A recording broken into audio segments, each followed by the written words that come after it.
जाएगा इसमें drinking water. क्या रह जाएगा बेटा? Drinking water. ये आपके एग्जाम में बार बार पूछे गए हैं। तो इनकी हम सबसे पहले क्या देखेंगे? पीएच वैल्यू, जिससे हम क्या बता पाएंगे? नेचर भी बता पाएंगे आराम से। ठीक है, क्यों?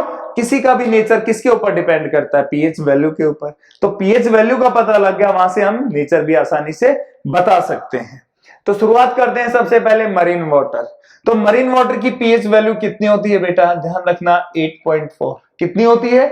8.4। अब समस्या आती है कि यार हम मैथ्स भी पढ़ते हैं, इंग्लिश भी पढ़ते हैं, पॉलिटी भी पढ़ते हैं, ज्योग्राफी, केमिस्ट्री, फिजिक्स, बहुत कुछ, हिस्ट्री भी पढ़ते हैं, आप अपना इतिहास भी पढ़ते हो, तो क्या क्या चीजें याद रखोगे? आती है ना समस्या कि हम मैथ्स के फार्मूले याद रखें, स्क्वायर रूट याद रखें, क्यूब रूट याद रखें, क्या रखें क्या ना रखें। तो बेटा ध्यान रखना, साइंस के अंदर इनको याद कैसे करोगे? बड़ा आसान सा फंडा है। मैं आपसे कहूंगा कि इस पॉइंट को हटा दोगे तो आप क्या बोलोगे? 84 हो जाएंगे। क्या बोलोगे आप? 84। बात करूं मैं हिंदी में इसे क्या कहेंगे? तो आप कहोगे हिंदी में इसको क्या कहेंगे? 84। क्या बोलोगे हिंदी में इसको? 84। अब आप बचपन की एक बात याद रखना, बचपन में जब आपको कोई कहता था कि बेटा बोलो चौड़ा, क्या बोलो बेटा? चौड़ा। तो जो ये रे आता था, तो इस रे को क्या बोलते थे? रे बोलते थे या ले बोलते थे ना? अडे पूरा नहीं बोलते थे। क्यों? जो टंग है, टंग को प्रोनाउंस करते वक्त आप अडे को इस ऊपर की तरफ नहीं लगा पाते थे, आप लोग नहीं लगा पाते थे ना। तो इस चौड़े को आप क्या बोलते थे? आप हमेशा क्या बोलते थे बेटा? चौरा बोलते थे। क्या बोलते थे? चौरा बोलते थे। और आपका जो सी है, जो आपका सी है, सी का मतलब तो आज के समय सभी को पता है। क्या होता है सी का मतलब? जो आपके दिमाग में है वो नहीं है। क्या है वो? ये वाला सी। क्या है बेटा? ये वाला सी। मतलब कि यहां देखना आप लोग सभी, चौड़ा सी, चौड़ा सी। सी का मतलब क्या होता है? समुंदर होता है। क्या होता है बेटा? समुंदर। और यहां पूछा क्या है? समुद्री पानी। चौड़ा समुंदर मतलब कि 84। क्या बोल सकते हो? 84। क्या बोल सकते हो? सीधा सीधा 84। और 84 लिखोगे कैसे? इस तरीके से लिखोगे 84। और आपको पता है पीएच स्केल में 0 से बढ़कर 14 तक इसके आगे कोई वैल्यू हो नहीं सकती। तो ये तो 84 आ गई, तो 14 से ज्यादा है तो बीच में क्या रख दो? पॉइंट रख दो। तो ये क्या हो जाएगा आपका? 8.4। इस तरीके से आप इसको याद कर सकते हो। 84, 84 का मतलब चौड़ासी, चौड़ासी का मतलब उस चौड़ासी में क्या होगा? पानी होगा। और उस पानी को क्या कहेंगे? समुद्री जल कहेंगे। और उसके इस तरीके से हम क्या कर सकते हैं? पीएच वैल्यू को याद कर सकते हैं। तो इसकी पीएच वैल्यू क्या हुई बेटा? 8.4। कितनी हुई? 8.4। तो इसका नेचर कैसा होगा? इसकी वैल्यू है जो, वो किससे बड़ी है? 7 से बड़ी है ना? किससे बड़ी है? 7 से बड़ी है। जब इसकी वैल्यू 7 से बड़ी है तो सिंपल सी बात है, इसका जो नेचर होगा बेटा क्या होगा? ये बेस फॉर्म में होगा। किस में होगा? बेस फॉर्म में होगा, क्षारीय अवस्था में मिलेगा। ठीक है, अब बात करते हैं लेमन वाटर, नींबू पानी। नींबू पानी को कैसे करोगे यार? नींबू पानी की पीएच वैल्यू होती है 2.4। नींबू कहां याद आता है? आपने देखा है ना एक बाबा, निर्मल बाबा, क्या कहता है वो हमेशा? कि मुझे कुछ नजर आ रहा है। क्या नजर आ रहा है?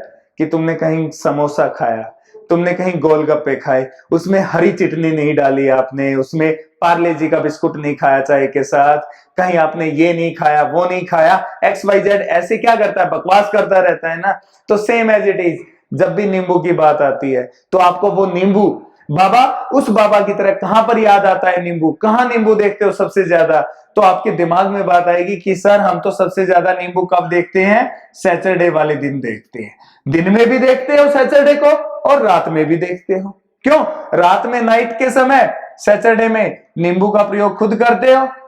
करते हो ना? जब सैटरडे को नाइट पार्टी होती है, नींबू की जरूरत पड़ती है आप लोगों को खुद। बट जब डे की बात होती है तो डे में कब देखते हो नींबू को? आप अपने घर के बाहर देखते हो, जब आपके घर एक शनि महाराज आता है, क्या मांगने के लिए? तेल मांगने के लिए। तो वो क्या करता है? आपकी दुकान के आगे, आपके ऑफिस के आगे, आपके घर के आगे एक नींबू बांध कर जाता है, जिसके ऊपर कुछ मिर्चें बंधी हुई होती हैं और कुछ मिर्चें नीचे की तरफ बंधी हुई होती हैं। और वो किससे बंधी हुई होती हैं बेटा? एक धागे से बंधी हुई होती है। देखते हो ना दिन के समय कुछ ऐसा। तो याद रखना, नींबू से ऊपर कितनी मिर्चें हैं? यहां पर 2 मिर्चें हैं। नींबू के ऊपर कितनी मिर्चें हैं? 2 मिर्चें हैं। और जो आपका नींबू है उसको हम डॉट बना लेते हैं और इसके नीचे कितनी मिर्चें हैं आपकी बेटा, याद रखना 4 मिर्चें हैं। कितनी है? 4। तो यहां से क्या आ गया बेटा 2.4। और इसको आप क्या बोलते हो? नजर का टोटका भी बोलते हो। क्या बोलते हो? नजर का टोटका भी बोलते हो। और सैटरडे नाइट के समय आप इसका जब खुद इस्तेमाल करते हो तब आपको पता होता है। आया समझ में? कोई समस्या? तो इस लेमन वाटर को इस तरीके से याद कर सकते हो ना, 2.4 से। क्या होगी वैल्यू? 2.4। और ये 2.4 क्या है? लेस देन 7 है। इसकी वैल्यू क्या है? लेस देन 7 है। इसकी वैल्यू क्या है? लेस देन 7 है। इसकी वैल्यू जब लेस देन 7 है तो सिंपल सी बात है यार, ये किस फॉर्म में होगा? आपके एसिडिक फॉर्म में होगा बेटा। किस में होगा आपके? ये एसिडिक फॉर्म में होगा। आया समझ में? अब आगे याद करते हैं, ब्लड पर चलते हैं कि ब्लड की पीएच वैल्यू क्या होती है। ये मैंने अभी अभी आपको बताया था, ब्लड की पीएच वैल्यू क्या होती है और उसको देखेंगे याद कैसे कर सकते हैं। ब्लड की जो पीएच वैल्यू होती है बेटा वो कितनी होती है? ब्लड की पीएच वैल्यू वो होती है 7.4। ब्लड की पीएच वैल्यू 7.4। इसको याद कैसे करेंगे हम लोग? मैं सेम कहूंगा आपसे कि पॉइंट को हटा दो। पॉइंट को हटाएंगे तो ये कितना होगा? 74। और मैं कहूंगा इस 74 को हिंदी में कैसे लिखोगे? आप लोग कहोगे कि सर ये क्या हो जाएगा? 74 बोला जाएगा हिंदी में। क्या बोला जाएगा? 74। अब आप इंजीनियर हो तो यार आप अपने आप आपका दिमाग एक्स्ट्रा चलता है इन चीजों में। वो कैसे? इसमें अपनी कलाकारी दिखाओगे और इस 74 का आप क्या बना दोगे बेटा? क्या बना दिया आपने? चाहत। वही फर्स्ट ईयर की चाहत, सेकंड ईयर और थर्ड ईयर वाली चाहत बन गई आपकी यहां पर। मतलब कि कौन सी चाहत? लगाव वाली। मतलब कि कौन सी चाहत? आपके प्यार वाली चाहत। तो आपने प्यार किस किस से किया है आज तक? किससे प्यार करते हो आप लोग? जल्दी से बताओ यार, आप लोग किससे प्यार करते हो भाई? प्यार किससे करते हो? जल्दी से बताओ। कुछ लोग तो आप में से नाम काउंट करने लगे होंगे, 1 2 3 4, है ना, कि उसका नाम ये था, उसका नाम ये था। तो यहां ध्यान रखना भाई, जो प्यार होता है, जो लगाव होता है, जो चाहत होती है हमारी, वो बेसिकली किसके साथ होती है? जो तुम सोच रहे हो बेटा वो नहीं, सोच को बदलो।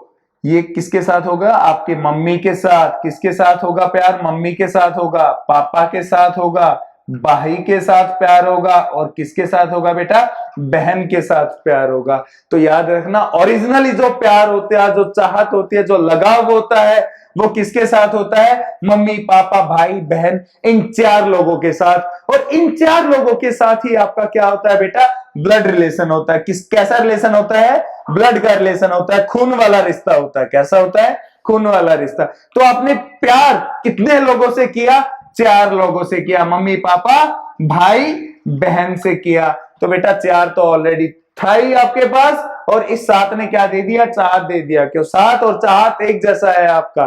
ठीक है, तो याद रखना हमेशा प्यार कहां होगा? जहां ब्लड का रिलेशन होगा, जहां खून का रिश्ता होगा, और खून का रिश्ता आपका इन 4 के साथ होता है। तो आपकी वैल्यू क्या हो जाएगी बेटा? 7.4। और इसमें क्या कर दोगे? 74 के बीच में पॉइंट लगा दोगे और ये क्या हो जाएगा? 74 ना रहकर 7.4 बन जाएगा आपका। ठीक है, तो अब बात करते हैं मिल्क की, बात करते हैं दूध। किसकी बात करते हैं बेटा? दूध की बात करते हैं कि दूध है जो, उसकी पीएच वैल्यू क्या होती है और इसको कैसे याद किया जाए। तो यहां देखो यार, ब्लड का नेचर क्या बताओगे? ब्लड की पीएच वैल्यू थी जो आपकी 7.4। तो याद रखना ब्लड की पीएच वैल्यू 7.4 है, तो इट मींस इसका नेचर कैसा हो जाएगा? हो जाएगा बेस फॉर्म में, आपका क्षारीय अवस्था में। बात आती है किसकी? मिल्क।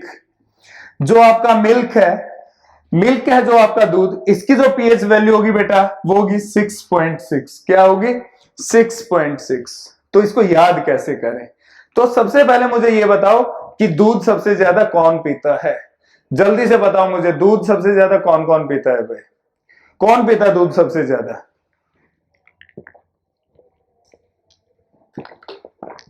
बताओ, दूध कौन पीता है भाई? अब आप कहोगे मैं तो पीता ही नहीं बचपन से सर, मैं नहीं पीता।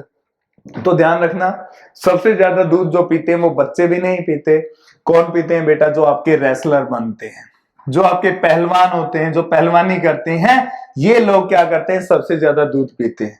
और ये रेसलर जब सबसे ज्यादा दूध पीते हैं और पहलवान बनते हैं तो इनका काम क्या होता है? अखाड़े में जाकर, रिंग के अंदर उतरकर क्या करना, सामने वाले दुश्मन के क्या कर देना बेटा, छक्के छुड़ा देना। क्या कर देना, छक्के छुड़ा देना सामने वाले दुश्मन के। यही करते हैं ना, छक्के छुड़ा देना। क्या कहोगे, छक्के छुड़ा देना।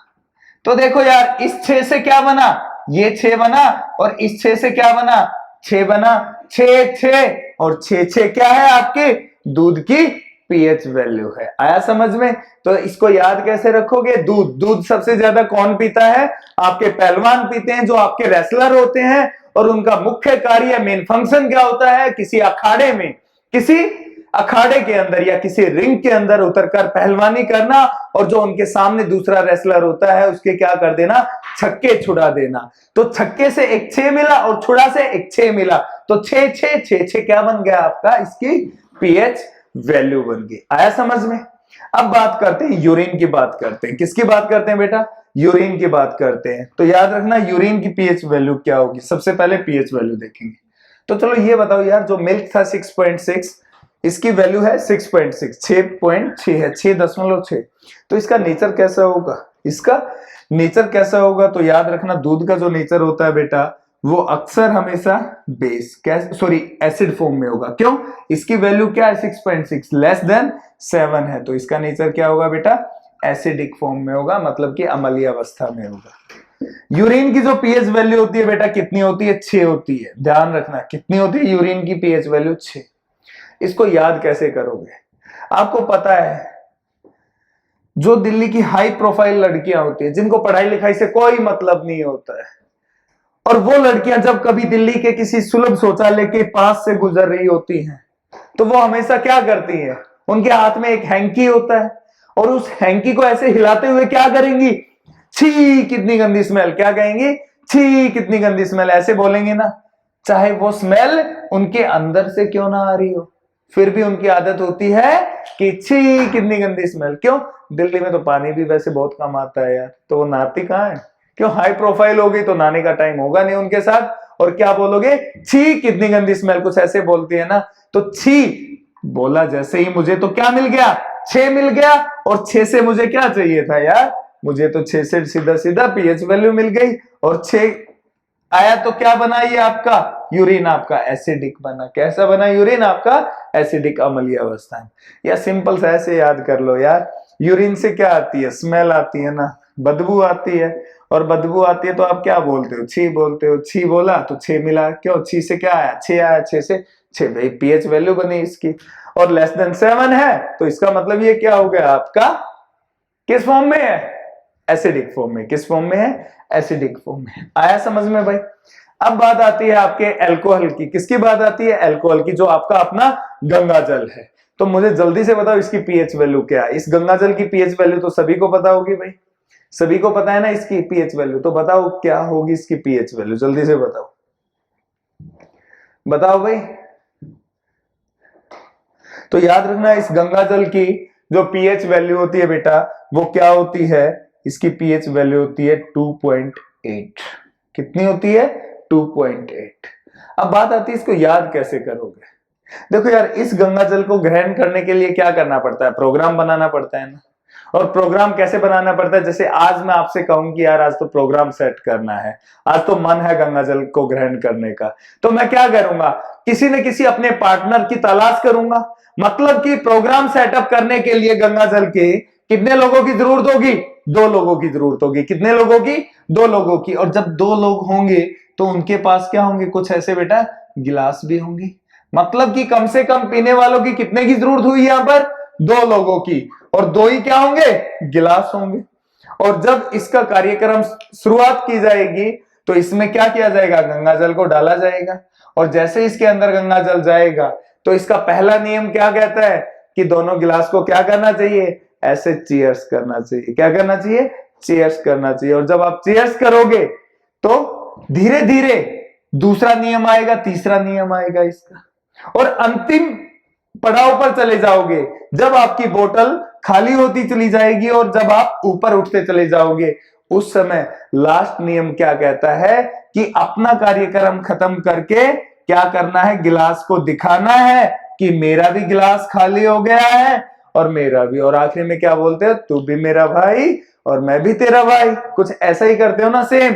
और उस समय यदि हम इन गिलास को ऐसे अटैच कर देते हैं, मिला देते हैं, मतलब कि कैसे मिला देते हैं, इस तरीके से मिला देते हैं, तो बेटा देखो ऐसे मिला देते हैं, ठीक है, ऐसे मिला दिया हमने। और यदि पीछे से ये टेल हटा देता हूं तो ये इमेज किसकी होगी, ये इमेज किसकी नजर आई, 8 की नजर आई ना। क्यों, इसको ऐसे उठाकर देख लो यार, क्या कर लो, ऐसे उठाकर देख लो, तो ये इमेज किसकी बनती चली गई, 8 की बनती चली गई। ये इमेज किसकी बन गई, 8 की। तो अपने आप बन गया आपका 2.8। और यही 2.8 क्या होती है, आपके गंगा जल, मतलब आपके अल्कोहल की पीएच वैल्यू। और ये क्या है, लेस देन 7 है, तो इसका नेचर क्या होगा बेटा, एसिडिक। क्या होगा इसका नेचर, एसिडिक होगा, मतलब कि ये अम्लीय अवस्था में होगी। ठीक है, अब चलते हैं बियर के ऊपर बात आती है। किसके ऊपर बात आती है, बियर के ऊपर बात आती है कि बियर की पीएच वैल्यू क्या होती है। तो देखो यार, जो बियर की पीएच वैल्यू होती है बेटा, वो होती है 2.4। क्या होती है, 2.4। बियर की पीएच वैल्यू कितनी होगी बेटा, 2.4 होगी। इसको याद कैसे करोगे, जब आपका दोस्त कहता है कि यार आज तो ड्रिंक करनी है, बट आप बड़े काफी समझदार इंसान होते हो अपने दोस्त के लिए, तो आप अपने दोस्त को क्या एडवाइस देते हो कि नहीं यार ऐसा कर, ड्रिंक मत कर, मतलब कि वाइन मत ले, आप क्या करो 4 बोतल किसकी ले लो, बियर की, जो किसके बराबर नशा कर देती है, बोतल के क्वार्टर जितना नशा कर देती है। आप हमेशा एडवाइस देते हो ना कि 4 बोतल बियर की ले ले, किसके बराबर नशा हो जाएगा, बोतल के क्वार्टर जितना नशा। तो सब जो बोतल है उसका पीएच वैल्यू कितना है, 2.4। नशा कितना हो रहा है, क्वार्टर जितना, मतलब कि 1/4, मतलब कि 0.4 जितना नशा हो रहा है ना, तो माइनस कर दो यार, कितना आएगा आपका, 2.4 आया ना। और 2.4 ही क्या है आपकी यहाँ पर पीएच वैल्यू है, किसकी है, बियर की। क्या कहा आपने अपने दोस्त से कि यार वाइन मत ले, ऐसा कर गर्मी बहुत है, दिक्कत करेगी, ठंडी ले ले। कौन सी ले ले, 4 ठंडी बियर की बोतल ले ले, और इसका भी नशा कितना होगा, तेरे बोतल के क्वार्टर जितना होगा, यही बोलते हो ना। और बोतल का क्वार्टर कितना होता है, 1/4। बोतल की पीएच वैल्यू 2.8, तो 1/4 है, मतलब कि 0.4 माइनस कर दो, कितना है आपका 2.4, और यही क्या है आपकी बियर की पीएच वैल्यू आ गई। ठीक है, अब चलते हैं टी एंड कॉफी। किसके ऊपर चलते हैं, टी एंड कॉफी के ऊपर चलते हैं। इसको कैसे याद रखेंगे, टी और कॉफी को बेटा, जो आपकी टी और कॉफी होती है, टी की जो पीएच वैल्यू होती है बेटा, इसको 5.8 और 5.9 कंसिडर किया जाता है, और जो कॉफी है इसको कंसिडर किया जाता है 5.3 और 5.4। आप कॉफी रेयरली पीते हो, कभी कभी पीते हो, जब आप कहते हो कि आज तो काफी स्ट्रॉन्ग पीने का मन है, मतलब कि स्ट्रॉन्ग का मतलब एसिडिक पीने का मन है, एसिडिक का मतलब जिसकी वैल्यू काफी कम हो उसको। और टी नॉर्मली आप पीते रहते हो, तो भाई टी ज्यादा पियोगे, ज्यादा एसिडिक होती है तो समस्या करती, तो इतनी एसिडिक नहीं है किसके कंपैरिजन में, कॉफी के कंपैरिजन में। बट बात यहां आती है कि इनकी दो वैल्यू अलग अलग आई कहां से। तो याद रखो यार, एक टी तो आपकी हिमाचल प्रदेश में उगाई जाती है, और दूसरी कहां होती है आपकी असम के अंदर, दार्जिलिंग में होती है बेटा। अब मैं आपसे कहूं कि हिमाचल प्रदेश में तो टेम्परेचर माइनस में भी जाता है, नेगेटिव में भी, यहां तो बर्फ भी पड़ती है, आइस भी आती है, बट आपके दार्जिलिंग और आसाम के अंदर कभी नेगेटिव में टेम्परेचर नहीं जाता, कभी वहां आइस नहीं पड़ती, बर्फ नहीं पड़ती। तो यार यहां और वहां जो एटमॉस्फेयर होगा, जो वातावरण होगा, वो क्या होगा, काफी अलग अलग होगा। और जब एटमॉस्फेयर अलग अलग है तो सिंपल सी बात है, यहां की और वहां की सोइल में भी क्या होगा, काफी दिन रात का फर्क होगा ना, काफी दिन रात का भी फर्क होगा। जब सोइल में फर्क है तो अपने आप उनके नेचर में भी फर्क मिलेगा, और इसी वजह से इसकी पीएच वैल्यू क्या होती है, अलग अलग होती है। 5.8 और 5.9 वेरी करती है। बोल देते हैं कि 5.8 वाली हिमाचल प्रदेश की है और 5.9 वाली दार्जिलिंग वाली है। ऐसा मुझे भी नहीं पता कि कौन से वाली कौन सी जगह की है, यदि आपको पता हो तो मुझे भी बता देना यार। ठीक है। बट इतना जरूर पता है, जो हम लोग चाय पीते हैं सबसे ज्यादा वो कौन सी पीते हैं? हिमाचल प्रदेश वाली पीते हैं। दार्जिलिंग वाली चाय जो होती है वो लीफ की होती है, जो पत्तेदार वाली चाय पत्ती होती है वो। और हम कौन सी पीते हैं? रिफाइंड वाली पीते हैं, जो बिल्कुल क्या होती है? फाइंड होती है। और फाइंड वाली कौन सी? हमारी हिमाचल प्रदेश की चाय पत्ती होती है, ठीक है। कॉफी, कॉफी भी सेम होती है बेटा। कॉफी आपके कर्नाटका में भी होती है और आपके हिमाचल प्रदेश में भी होती है और जम्मू कश्मीर में भी होती है। तो वहां दोनों में क्या है? डिफरेंस है। किसका? एटमॉस्फेयर का डिफरेंस है। एटमॉस्फेयर का डिफरेंस है तो यहां पर सोइल का भी डिफरेंस होगा। क्यों? जमीन से ही तो उगाई जाती है। जब मिट्टी का फर्क है तो ऑटोमेटिक क्या होगा? पीएच वैल्यू अलग अलग मिलेंगी। आया समझ में आप लोगों को? कोई समस्या, कोई परेशानी? मेरे हिसाब से तो आप लोगों को यहाँ कोई समस्या परेशानी नहीं होगी भाई। लास्ट रहता है आपका ड्रिंकिंग वाटर। जो ड्रिंकिंग वाटर है, मुझे ये बताओ, जो पानी पीते हो इसका कोई टेस्ट है? मीठा लगता है? खट्टा लगता है भाई? मीठा या खट्टा लगता है या नहीं लगता? कैसा ही नहीं लगता। मतलब कि कैसा भी नहीं लगता तो इट मींस क्या है? ये न्यूट्रल है यार। कैसा है? न्यूट्रल है। मतलब कि कैसा है ये? उदासीन है। कैसा है बेटा? ये उदासीन है। तो याद करो, उदासीन, न्यूट्रल, पीएच स्केल पर कहां आती है वैल्यू? 7 के ऊपर आती है। कहां आती है? 7 के ऊपर। तो 7 क्या है? न्यूट्रल उदासीन है भाई। नेचर इसका क्या होगा? न्यूट्रल उदासीन होगा। और पीएच वैल्यू क्या होगी इसकी? 7 होगी। आया समझ में? तो मेरे प्यारे बच्चों, आज इस सेशन के अंदर इतना ही था हमारा। हमने क्या क्या देखा? हमने देखा आज ब्लड के बारे में, ब्लड को स्टार्ट किया था और ब्लड में क्या क्या किया वो मैं बता देता हूं आपको। और फिर अब मुलाकात होगी जो हमारी नेक्स्ट सेशन में होगी, जो ब्लड का नेक्स्ट पार्ट होगा हमारा। अभी तक हमने देखा ब्लड के अंदर कि ब्लड की स्टडी को क्या कहा जाता है। रुधिर के अध्ययन का नाम देखा हमने। जब ब्लड में कोई डिजीज हो जाता है या कोई इंफेक्शन हो जाता है तो किसके पास जाते हैं? डॉक्टर के पास जाते हैं। उसका स्पेशलिस्ट का नाम देखा हम लोगों ने। नेक्स्ट क्या देखा हमने? ब्लड की फॉर्मेशन देखी बेटा। कैसे देखी? फॉर्मेशन, कि इसकी फॉर्मेशन कहाँ होती है। फॉर्मेशन के साथ हमने क्या देखा? इसका प्रोसेस देखा कि इसका प्रोसेस, इसकी प्रक्रिया कैसी होती है, कैसा है आपका रुधिर बनता है आपकी बॉडी में। और फिर हमने क्या देखा बेटा? इसका टेस्ट के बारे में बात की, इसके स्वाद के बारे में कि रुधिर का स्वाद कैसा होता है। फिर हमने देखा यहाँ पर कि जो आपका ब्लड है, ब्लड का नेचर कैसा होता है। और इस नेचर के साथ साथ हमने डिफाइन किया किसको? पीएच स्केल को भी डिफाइन किया बेटा। तो हमने इस सेशन के अंदर ये सारे टॉपिक्स कवर किए हैं। अब जो नेक्स्ट सेशन होगा आपके ब्लड का, जो पार्ट 2 होगा, उसमें होगा आपका सबसे इंपॉर्टेंट कंपोजिशन ऑफ ब्लड। तब तक मैं आप लोगों से अलविदा लेता हूं। आप हमारी वीडियो को इसी तरीके से देखते रहिएगा, लाइक कीजिएगा, कमेंट कीजिएगा और हमारे चैनल को सब्सक्राइब कीजिएगा। चलो ठीक है मेरे प्यारे बच्चों, आदाब, सत श्री अकाल, बाय। नमस्कार मेरे प्यारे बच्चों, आदाब, सत श्री अकाल। आप सभी लोगों का एक बार फिर हार्दिक अभिनंदन करता हूं हमारे होमवर्क प्लेटफॉर्म के ऊपर। मेरे प्यारे बच्चों, आज इस सेशन में हम ब्लड का सेकंड पार्ट डिस्कस करने वाले हैं आप लोगों के साथ। जो आपका ब्लड का चैप्टर था, इसका जो फर्स्ट पार्ट किया था, उसके अंदर हम लोगों ने डिस्कस क्या क्या किया था। हम लोगों ने इसमें सबसे पहले डिस्कस किया था बेटा इसकी स्टडी के बारे में, इसके डिजीज के बारे में। जो डॉक्टर होता है, स्पेशलिस्ट होता है, उसको हम किस नाम से जानते हैं। और उसके बाद हमने डिस्कस किया था इसकी फॉर्मेशन के बारे में बेटा। इसके बारे में डिस्कस किया था, फॉर्मेशन के बारे में डिस्कस किया था। फॉर्मेशन के बाद हमने देखा था किस प्रोसेस से इसकी फॉर्मेशन होती है।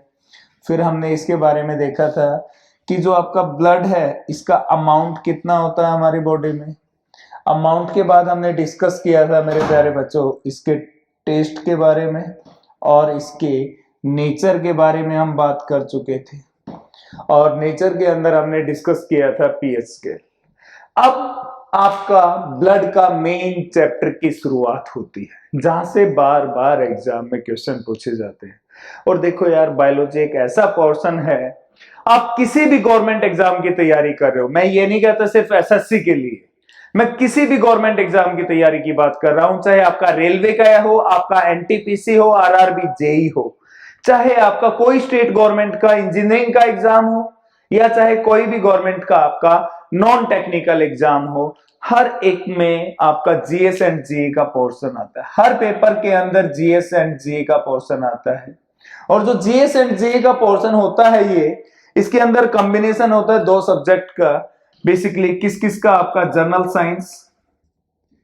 जनरल साइंस और दूसरा होता है इसमें जर्नल अवेयरनेस। किसका होता है बेटा?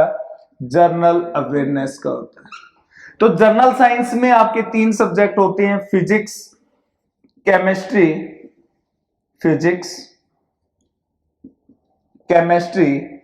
And biology.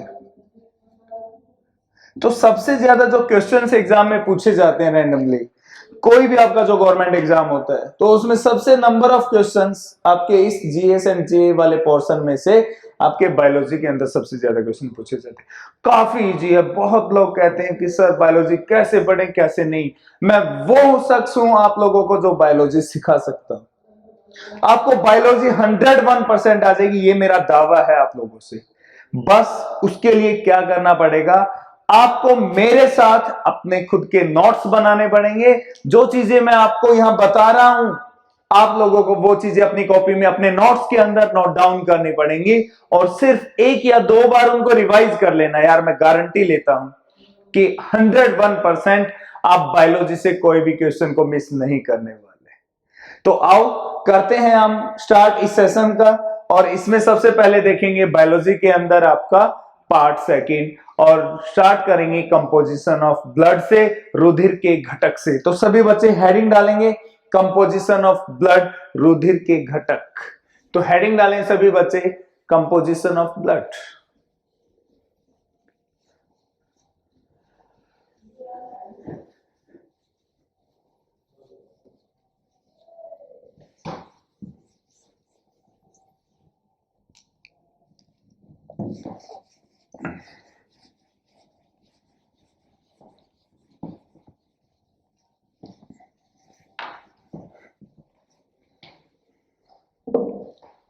हेडिंग डालें सभी बच्चे composition of blood. Composition of blood.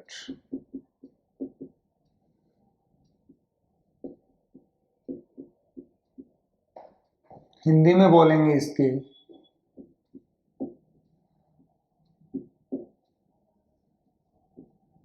रुधिर के घटक। अब मैं बात करता हूं यार आपसे कि ये जो फॉर्मेशन ऑफ ब्लड थे, जो आपका ब्लड बना, ये किस किस चीज से मिलकर बना, वो सारी चीजें हम इसके अंदर क्या करने वाले हैं, पढ़ने वाले हैं। या मैं आपसे जनरली एक चीज पूछता हूं कि जो ब्लड की फॉर्मेशन होती है, जो ब्लड की फॉर्मेशन हुई, जो ब्लड बना, उसको हम सामान्यतः कितने भागों में बांट सकते हैं। एक जनरल पूछता हूं आपसे कि जो ब्लड है, ब्लड की जो फॉर्मेशन है, वो जनरली हम कितने पार्ट में डिवाइड करते हैं इस ब्लड को। तो बता सकता है कोई आप में से कि जो आपका रुधिर है उसको हम कितने भागों में बांटते हैं। तो याद रखना आप लोग, जो आपका रुधिर होता है, जो आपका ब्लड होता है, उसको हम कितने भागों में बांटते हैं, 2 भागों के अंदर बांटते हैं बेटा। कितने भागों में? 2 भागों के अंदर बांट देते हैं। वो 2 भाग कौन कौन से होते हैं? एक होता है आपका ब्लड प्लाज्मा, एक होता है आपका ब्लड प्लाज्मा, जिसको क्या कहा जाता है, रुधिर प्लाज्मा भी बोला जाता है बेटा। क्या बोला जाता है? रुधिर प्लाज्मा भी कहा जाता है। ठीक है। दूसरा होता है आपके ब्लड कार्पसल्स। दूसरे होते हैं आपके बेटा ब्लड कार्पसल्स, जिसको हिंदी में बोलते हैं रुधिराणु। हिंदी में क्या बोलते हो आप लोग? रुधिराणु, ब्लड कार्पसल्स। और इन्हीं ब्लड कार्पसल्स को हम फर्दर डिवाइड कर देते हैं। इन्हीं ब्लड कार्पसल्स को हम फर्दर डिवाइड कर देते हैं। किस किस में करते हैं बेटा? एक पार्ट तो ब्लड कार्पसल्स का किस में ब्रेक डाउन होता है आपका? आरबीसी के अंदर। किसके अंदर बेटा? आरबीसी के अंदर। आरबीसी को हम क्या बोलते हैं? Red blood corpuscles. क्या बोलते हैं बेटा? Red blood corpuscles. अब आप लोगों के मन में एक बात आ रही होगी कि हमने तो आरबीसी का नाम रेड ब्लड सेल सुना था, बट आज तो मैं आपको क्या बता रहा हूं?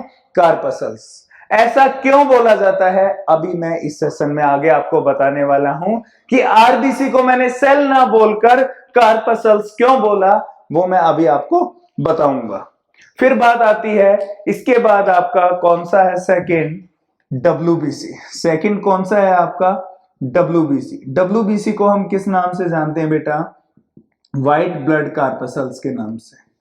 व्हाइट ब्लड कार्पसल्स के नाम से, किस नाम से जानते हैं हम लोग, व्हाइट ब्लड कार्पसल्स के नाम से जानते हैं। फिर बात आती है थर्ड, हमने इसको किस में ब्रेक डाउन किया, तो याद रखना थर्ड है आपके ब्लड प्लेटलेट्स। थर्ड है आपके blood platelets. Third blood platelets. Blood platelets को हम लोग हिंदी में बोलते हैं रुधिर बिंबाणु। क्या बोलते हैं, ध्यान रखेंगे हिंदी मीडियम वाले, रुधिर बिंबाणु। रुधिर बिंबाणु। इंग्लिश वाले सोच रहे होंगे पता नहीं कैसे कैसे वर्ड आ गए, है ना। आरबीसी को, रेड ब्लड कार्पसल्स को हिंदी में क्या बोलेंगे, लाल रुधिर कणिकाएं। क्या बोलेंगे बेटा, लाल रुधिर कणिकाएं बोलेंगे। क्या बोलेंगे, लाल रुधिर कणिकाएं। कोशिकाएं नहीं बोलेंगे, क्या बोलेंगे, कणिकाएं। कार्पसल्स को हम क्या बोलते हैं, कणिकाएं बोलते हैं, कणिकाएं बोलते हैं, ध्यान रखना। व्हाइट ब्लड को क्या बोलेंगे, श्वेत रुधिर कणिकाएं। क्या बोलेंगे बेटा, श्वेत रुधिर कणिकाएं। क्या बोलेंगे, श्वेत रुधिर कणिकाएं बोलेंगे। आया समझ में आप लोगों को, कोई समस्या, मेरे हिसाब से तो कोई समस्या नहीं हो। अब ध्यान देना, मैं आपको क्या बताने वाला हूं, बड़ा सा सिंपल और जर्नल है। इसके अंदर आपका जो ये ब्लड बना हुआ है, ये किनसे मिलकर बना हुआ है, ब्लड प्लाज्मा, आरबीसी, डब्ल्यूबीसी और ब्लड प्लेटलेट से मिलकर बना हुआ है। इन चारों से मिलकर कंप्लीट किसकी फॉर्मेशन हुई है बेटा, ब्लड की फॉर्मेशन हुई है। तो ब्लड आपकी बॉडी में कितना परसेंट होता है, 100% होता है ना बेटा। कितना होता है, 100 होता है यार। जब 100% है तो ये इन चारों से मिलकर बना होगा, तो इनका भी कुछ ना कुछ परसेंटेज कंपोजिशन होगी ना। तो याद रखना आप लोग, ब्लड प्लाज्मा का कितना पार्ट होता है ब्लड में, 55%। कितना होता है, 55% ब्लड प्लाज्मा होता है किसके अंदर, आपके 100% ब्लड के अंदर होता है।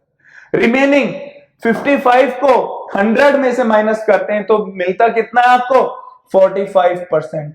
और यही 45% आपका आपके डब्ल्यूबीसी, आरबीसी और ब्लड प्लेटलेट्स के अंदर क्या होता है, डिवाइड होता है। और यहीं से काफी इंपॉर्टेंट क्वेश्चन भी बनता है। तो अब देखते हैं वो क्वेश्चन क्या बनता है, क्या पूछा गया है यहां से क्वेश्चन, उसके ऊपर बात करेंगे। यहां बस याद आपको क्या रखना है कि ब्लड को जनरली हम 4 भागों में बांट देते हैं।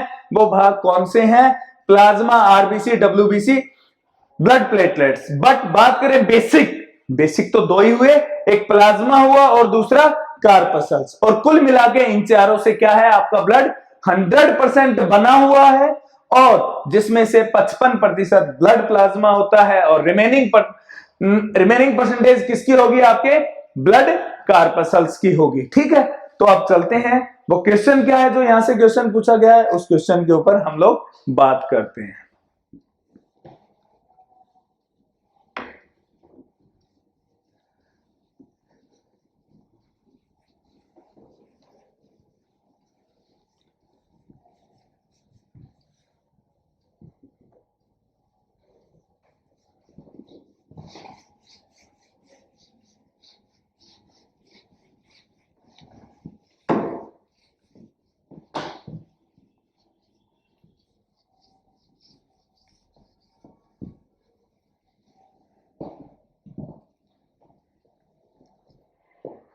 यहां देखेंगे सभी, क्वेश्चन क्या था,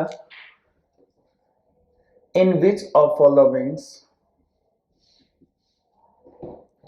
in which of followings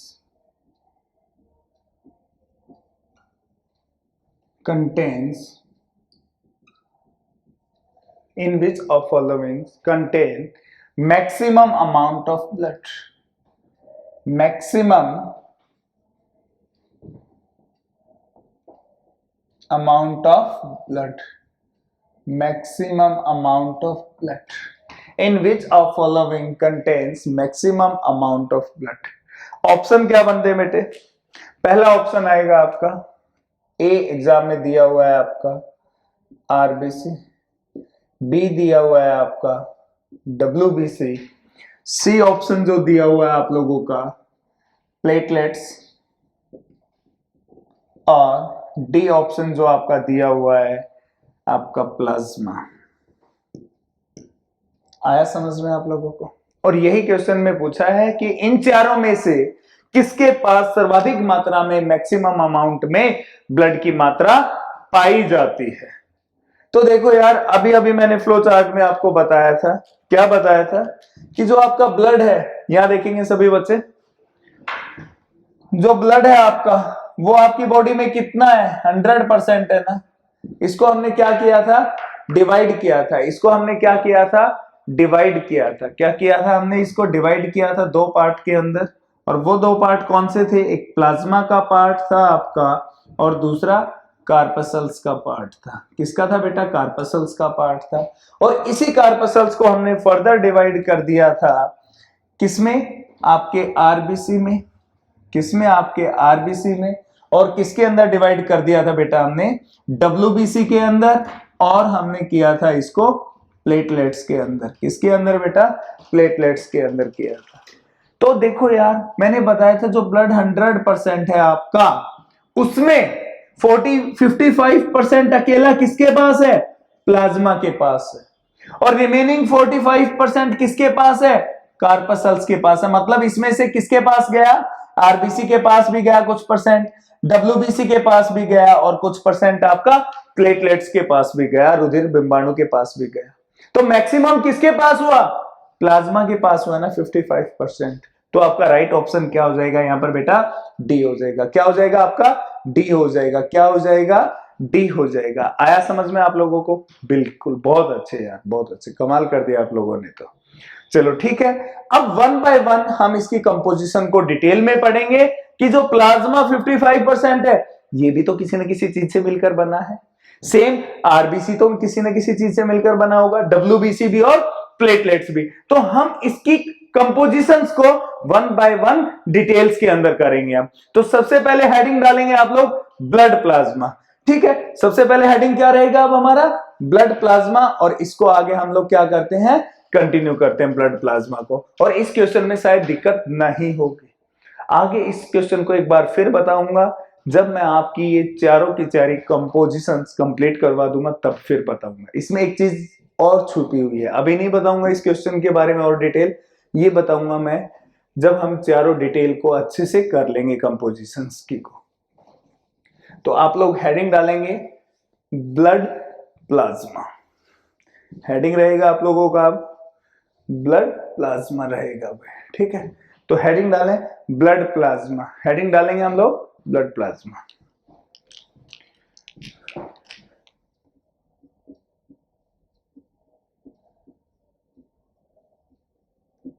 blood plasma, Hindi में भी इसको क्या कहा जाता है, रुधिर प्लाज्मा बोला जाता है बेटा। क्या बोला जाता है, रुधिर प्लाज्मा कहा जाता है। हिंदी में भी इसको क्या बोलते हैं हम लोग, रुधिर प्लाज्मा कहा जाता है। तो देखो यार, टोटल ब्लड क्या है आपका, 100% है ना। टोटल ब्लड क्या है आपका, 100% है। यहां समझना आप लोग, ये टोटल ब्लड है आपका। ये क्या है आपका, टोटल ब्लड है। कितना है ये पूरा का पूरा, 100%।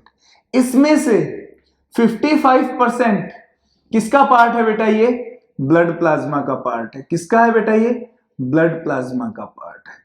तो जो अब हमें स्टडी करनी है वो कितने की करनी है, सिर्फ इतने की करनी है। और ये 55% ब्लड प्लाज्मा हमारे लिए कितना हो जाएगा, 100% हो जाएगा। कितना हो जाएगा, 100% हो जाएगा। ठीक है, तो अब देखते हैं ब्लड प्लाज्मा ये इतना किस किस चीज से मिलकर बना हुआ है। ठीक है, तो फर्स्ट पॉइंट देखते हैं। एक सेकंड पानी पी लें भाई।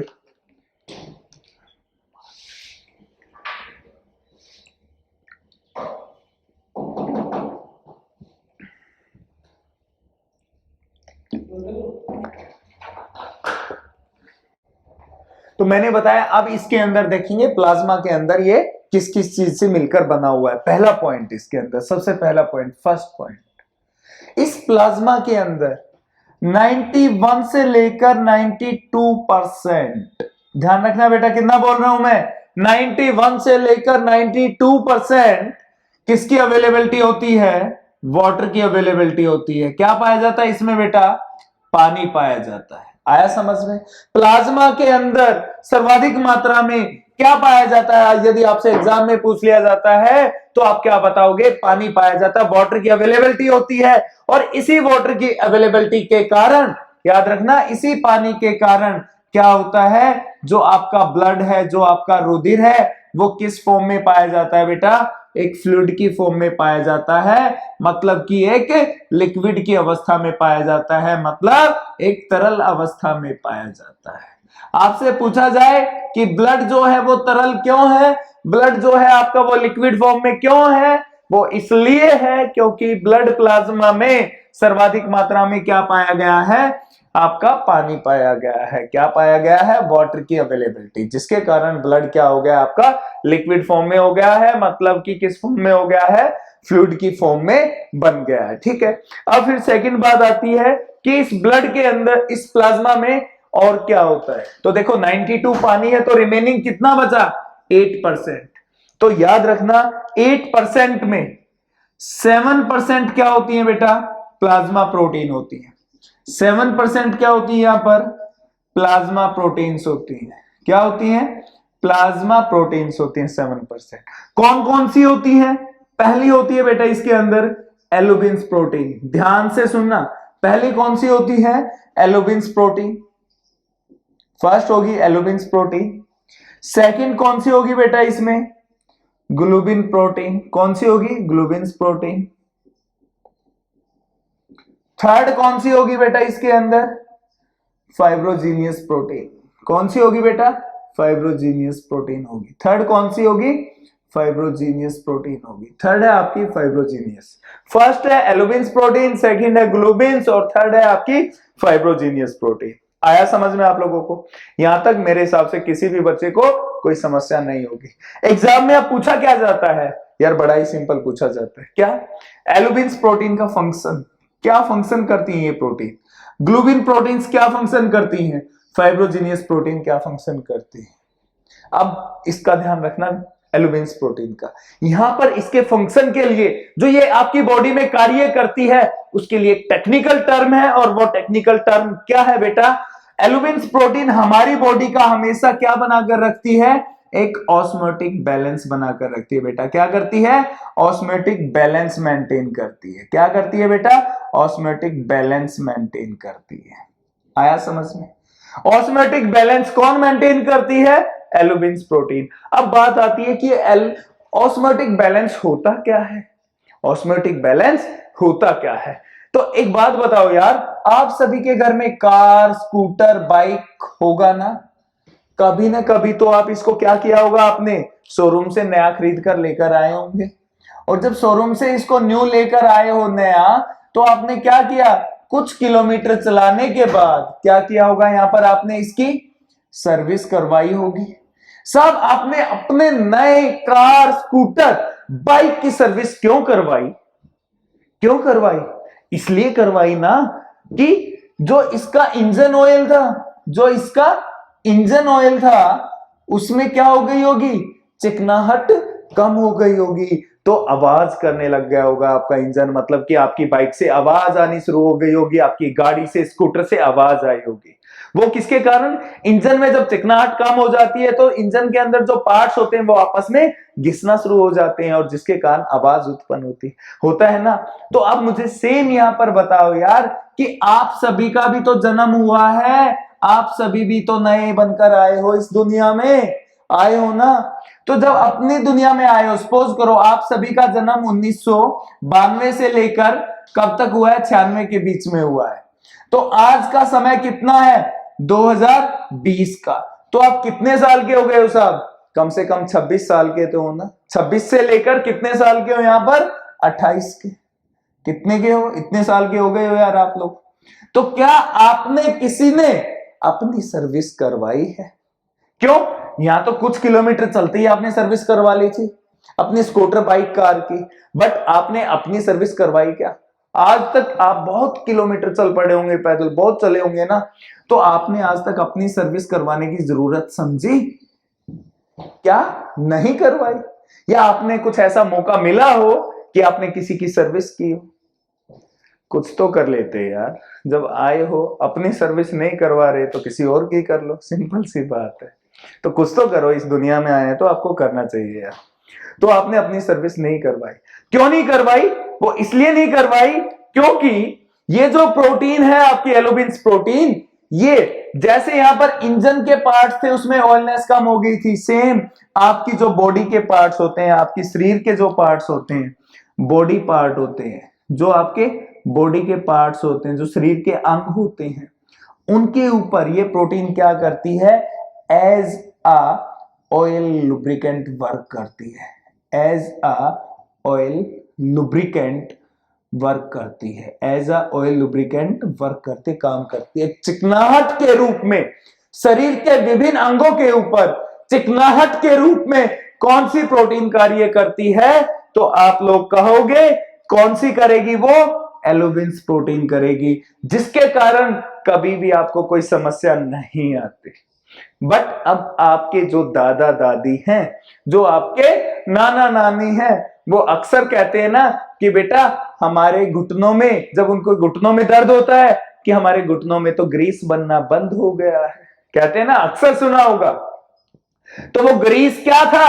आपकी एलोबिन्स प्रोटीन थी। आपके दादा दादी नाना नानी की बॉडी के अंदर एलोबिन्स प्रोटीन बननी बंद हो गई है, जिनके कारण शरीर के बॉडी पार्ट्स आपस में क्या हो रहे हैं? घिस रहे हैं, जिसके कारण उनको दर्द होता है और फिर चिकनाहट के रूप में वहां कार्य नहीं हो पाता, जिसके कारण आपकी बॉडी का ऑस्मोटिक बैलेंस बिगड़ जाता है। तो याद रखना, ऑस्मोटिक बैलेंस कैसा होता है? जो आपकी बॉडी की परफॉर्मेंस को मेंटेन रखे। ऑस्मोटिक बैलेंस किसे बोलेंगे?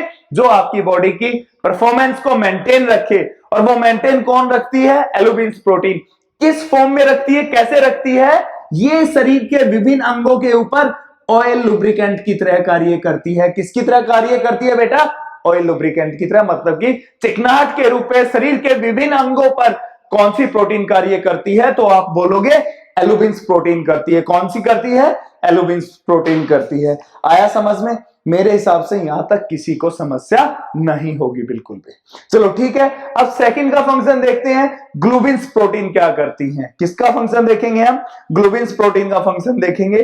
तो जो आपकी ग्लोबिन्स प्रोटीन होती हैं, ये बड़ी समझदार होती हैं आपकी बॉडी में। यदि आपकी बॉडी में कहीं भी कोई भी इंफेक्शन फैल रहा है, तो उस इंफेक्शन से हमेशा प्रोटेक्शन कौन प्रोवाइड करेंगी? ग्लोबिन्स प्रोटीन। सपोज करो आपकी बॉडी के अंदर कोई बाहर की बॉडी एंटर करती है, तो सबसे पहले उस बाहर की बॉडी से लड़ने के लिए कौन आएंगी? आपकी ग्लोबिन्स प्रोटीन आएंगी। ग्लोबिन्स प्रोटीन क्या करेंगे? उसके साथ फाइट करेंगी। मतलब कि यदि आपकी बॉडी में कोई इंफेक्शन या डिजीज फैलता है, तो सबसे पहले फाइट करने कौन आती है? ग्लोबिन्स प्रोटीन। तो क्या लिखोगे function? Globin proteins also always helps in protection, always give protection from the infection. ये फंक्शन किसका रहेगा बेटा? आपके ग्लोबिन्स प्रोटीन का। आया समझ में? ग्लोबिन्स प्रोटीन हमेशा क्या करेंगे? इंफेक्शन से हमेशा आपको प्रोटेक्शन प्रोवाइड करेंगे। अब बात आती है फाइब्रोजीनियस प्रोटीन, सबसे जबरदस्त है ये क्या करती है आपकी बॉडी में? याद रखना, जो फाइब्रोजीनियस प्रोटीन होती है वो हमेशा ब्लड क्लॉटिंग में हेल्प करती है बेटा। किसमें काम करती है वो? ब्लड क्लॉटिंग में हेल्प करती है। किसमें काम करेगी? ब्लड क्लॉटिंग में। ब्लड क्लॉटिंग को हिंदी में क्या बोलते हैं? रुधिर का थक्का। रुधिर का थक्का। रुधिर का थक्का कैसे? सपोज करो ये मेरा हाथ है, मतलब कि ये मेरा हाथ है, इस पर कट लग जाता है तो यहाँ क्या आता है? ब्लड निकलना शुरू हो जाता है ना। और आपने देखा होगा 2 से लेकर 5 मिनट बाद यहाँ ब्लड निकलना बंद भी हो जाता है और ये ब्लड क्या हो जाता है? जमना शुरू हो जाता है। और ये जमता किसकी वजह से है? इसी को बोलते हैं ब्लड, रुधिर का जमना, ब्लड का जमना किसको बोलते हैं? इसी को बोलेंगे ब्लड क्लॉटिंग। और ये किसके द्वारा होता है बेटा? इस फाइब्रोजीनियस प्रोटीन के द्वारा होता है। किसके द्वारा होता है? फाइब्रोजीनियस प्रोटीन के द्वारा होता है। आया समझ में? तीनों के फंक्शन पता लग गए। अब आपको 7% में प्लाज्मा प्रोटीन है। किसके अंदर? आपकी इस प्लाज्मा में कौन कौन सी प्रोटीन है? वो आपकी albumins, globulins, fibrinogens. Albumins protein always maintain the osmotic balance of a body. हम बोल सकते हैं कि as a oil lubricant work करती है। कहां पर ऑयल लुब्रिकेंट वर्क करती है? आपके डिफरेंट बॉडी पार्ट्स के ऊपर करती है बेटा। ग्लोबिन्स प्रोटीन क्या करती हैं? ये हमेशा इंफेक्शन से आपको प्रोटेक्शन प्रोवाइड करती हैं। और फाइब्रोजीनियस प्रोटीन क्या करती हैं? हमेशा हेल्प करती हैं। It always helps in blood clotting. किसमें सहायता करती हैं? रुधिर का थक्का बनाने में सहायता करती हैं। आया समझ में? मेरे हिसाब से यहां तक कोई समस्या नहीं है। तो देखो 92% वाटर है, 7% प्लाज्मा प्रोटीन। ऐड करते हैं तो कितना हो जाता है? 99% हो गया ना सर। रिमेनिंग 1% सबसे इंपॉर्टेंट पार्ट है इसका। तो देखते हैं 1% प्लाज्मा प्रोटीन में क्या होता है। 1% प्लाज्मा प्रोटीन के अंदर क्या होता है, सबसे इंपॉर्टेंट पार्ट है, उसकी तरफ चलते हैं हम लोग। तो देखेंगे वो क्या होता है इसके अंदर।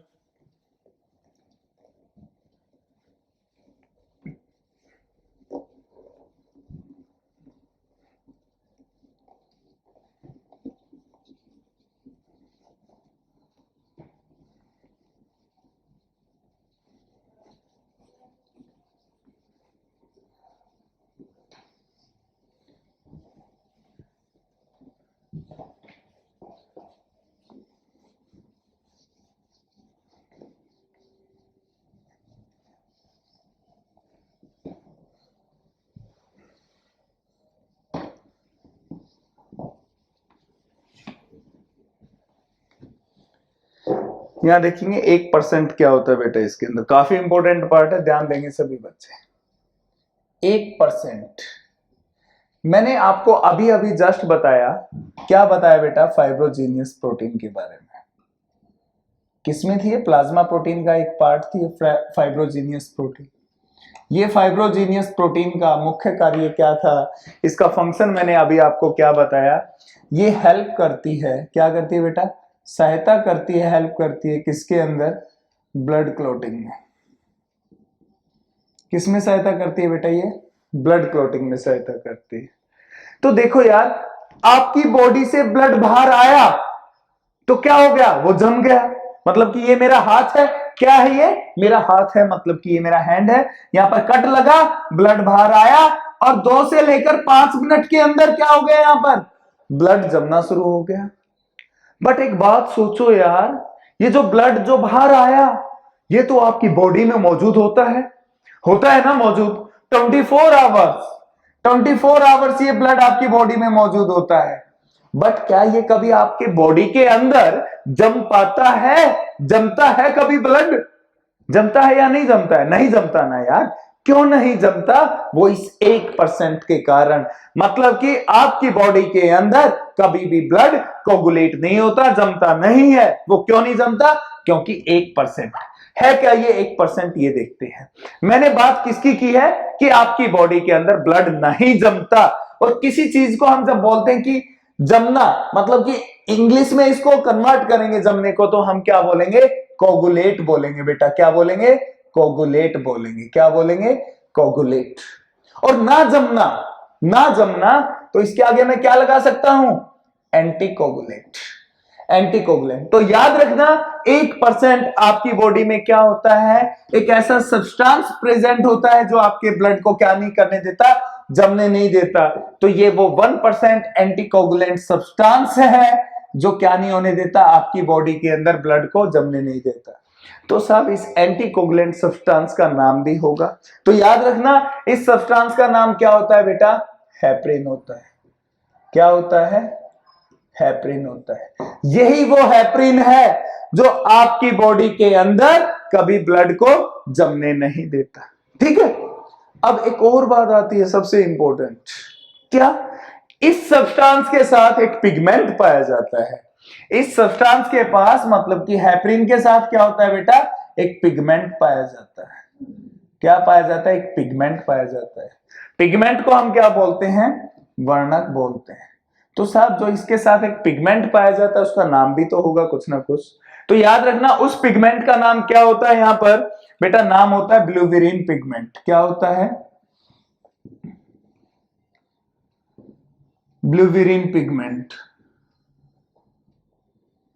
क्या नाम होता है उसका? ब्लूबिरिन पिगमेंट। किसमें पाया जाता है? ये हेपरिन में पाया जाता है। और पिगमेंट का मतलब क्या होता है? कलर देना। पिगमेंट का मतलब क्या होता है? कलर देना, मतलब कि बिलिरुबिन पिगमेंट क्या करेगा, कलर प्रोवाइड करेगा। क्या करेगा साहब, यहां से ये कलर प्रोवाइड करेगा, रंग देगा। अरे साहब रंग किसको देगा, आपकी बॉडी के अंदर ही देगा ना कोई रंग। क्यों, किसके अंदर मौजूद है, हेपरिन। और हेपरिन कहां मौजूद है, आपकी बॉडी के अंदर मौजूद है।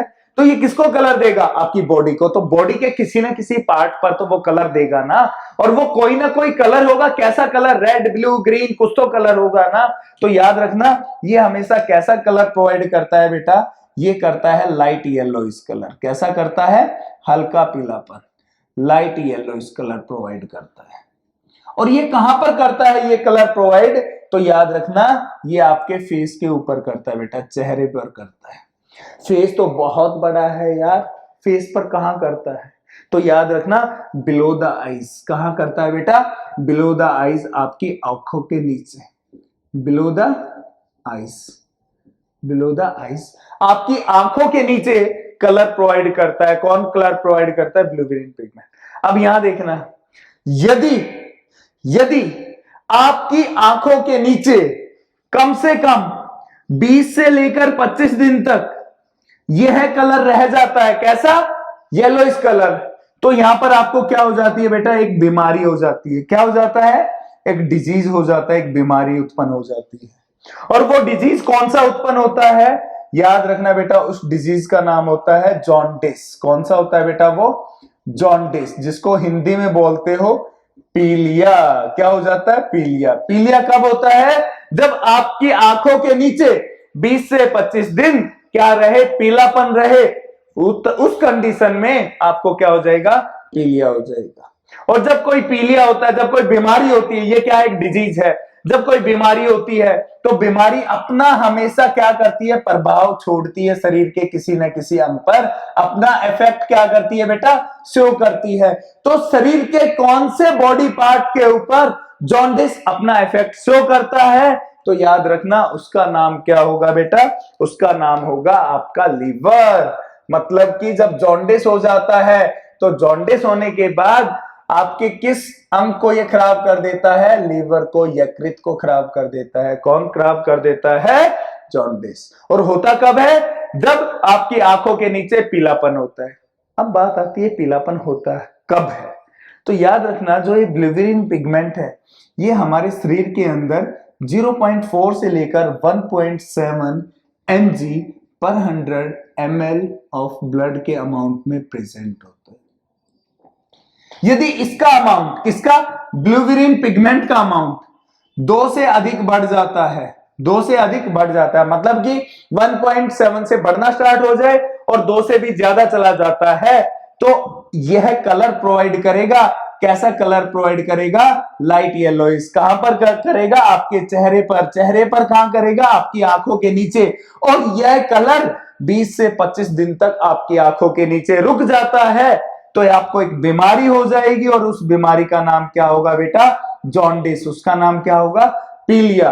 और फिर ये क्या करेगा, शरीर के किसी न किसी अंग पर क्या करेगा, अपना प्रभाव छोड़ देगा। और ये शरीर के किस अंग पर प्रभाव छोड़ेगा बेटा, लीवर के ऊपर। किसके ऊपर, लीवर के ऊपर। मतलब कि आपसे पूछा जाए कि जब आपको जॉन्डिस हो जाता है तो शरीर का कौन सा अंग खराब होता है, तो आप बताओगे कौन सा होगा, लीवर होगा। कौन सा होगा बेटा, लीवर होगा। आया समझ में, कोई दिक्कत, कोई समस्या यहाँ तक। तो इस तरीके से आपका 1% 99 में ऐड कर देते हैं तो आपका कितना हो जाता है बेटा, कंप्लीट 100% प्लाज्मा की स्टडी हो जाती है।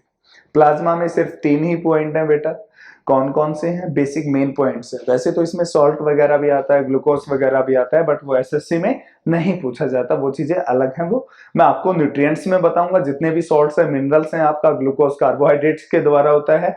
वो सारी चीजें मैं आपको जब चैप्टर करवाऊंगा न्यूट्रिएंट्स वाला, जिसमें carbohydrate, protein, vitamin, minerals, fats की बात करेंगे, वो चीजें मैं उसमें इंक्लूड करूंगा। इसके अंदर जो मेन पॉइंट्स बनते थे आपके प्लाज्मा के अंदर, वो 3 बनते थे। 3 कौन कौन से बनते थे आपके, एक तो वाटर वाला बनता है, पानी की मात्रा अधिक होती है। दूसरा मैंने बताया इसमें प्लाज्मा प्रोटीन्स होती हैं, उनके फंक्शंस बताए हैं मैंने आपको। और थर्ड कौन सा होता है, एंटीकोगुलेंट सब्सटेंस, जो क्या करता है आपका जमने नहीं देता। क्या नहीं जमने देता? ब्लड को नहीं जमने देता, जिसका नाम है हेपरिन। तो मैंने ये आपको ब्लड के अंदर अभी बताए हैं। अभी हमारे इसके 3 कंपोजिशंस और रह गए हैं। 3 कौन कौन से हैं हमारे? एक है आपका आरबीसी, कार्पसल्स वाला पार्ट हमारा रहता है आरबीसी, दूसरा है डब्ल्यूबीसी, और तीसरा है आपका कौन सा? Blood platelets. थर्ड है आपका ब्लड प्लेटलेट्स। इनको मैं आपको नेक्स्ट सेशन में लेकर आऊंगा। अगले सेशन में हम बात करेंगे आरबीसी से, डब्ल्यूबीसी और ब्लड प्लेटलेट्स की। मतलब कि अगले सेशन में हम कंपोजिशन ऑफ ब्लड को कंप्लीट कर देंगे। आप लोग रेगुलर हमारी वीडियो को फॉलो करें, देखते रहिएगा हमारी वीडियो को, लाइक करें, शेयर करें, और ज्यादा से ज्यादा आप सब्सक्राइब करें हमारे चैनल को, जिससे आपको समय समय पर नोटिफिकेशन मिलती रहेगी कि कौन सा टीचर किस टाइम अपना कौन सा सेशन लेकर आ रहा है। वो सारी नोटिफिकेशंस आपको मिलेंगी। उसके लिए आपको सब्सक्राइब करना पड़ेगा। तो बेटा सबसे पहले आप हमारे चैनल को जरूर सब्सक्राइब कीजिएगा। और हमारे चैनल का नाम है, आप सभी को पता है, होमवर्क। क्या है बेटा? होमवर्क हमारे चैनल का नाम है। इसको सब्सक्राइब जरूर करें, सब्सक्राइब करना ना भूलें, और वीडियो को लाइक करना और कमेंट करना ना भूलें। तो ठीक है, अब मैं आपसे अलविदा लेता हूं और फिर मुलाकात करूंगा ब्लड के पार्ट नंबर 3 में, जिसमें हम बात करने वाले हैं आरबीसी की। तब तक नमस्कार मेरे प्यारे बच्चों।